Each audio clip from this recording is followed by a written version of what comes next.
U zagrebačkom pogonu Jedinstvo za koju minutu glas za bolje sutra podignut će mali ljudi.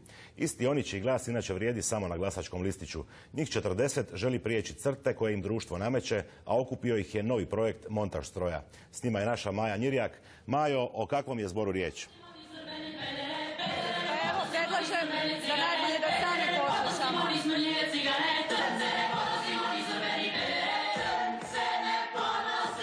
Dakle, riječ je o mješovitom zboru, novi projekt Montaž stroja.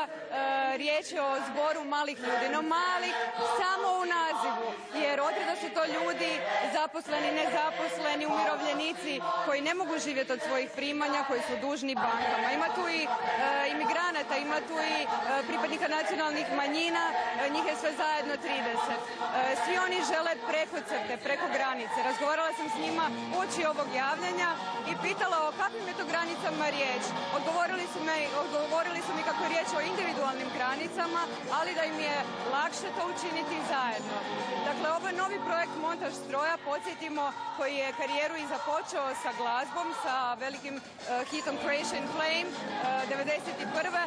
A ovim se glazbenim projektom Montaž stroj vraća svojim korijenima i zanimljivo kombinira zbor, mješoviti zbor i elektronsku glazbu, kao što čujemo.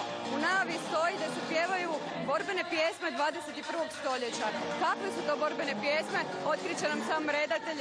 Borute, dobro večer. Dakle, evo kratko, kakve su to borbene pjesme 21. stoljeća?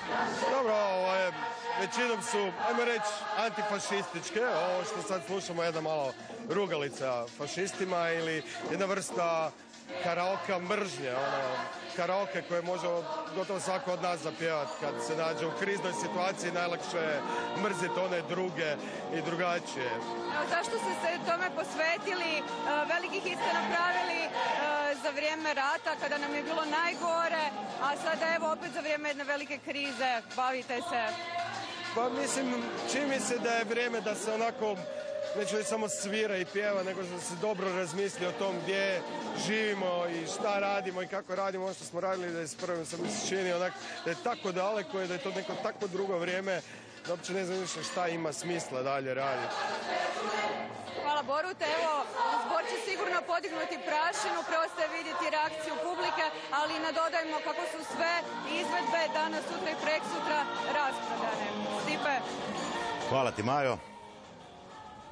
Toliko za večeras, za vikend je s vama Đurica Drobac. Lijep pozdrav!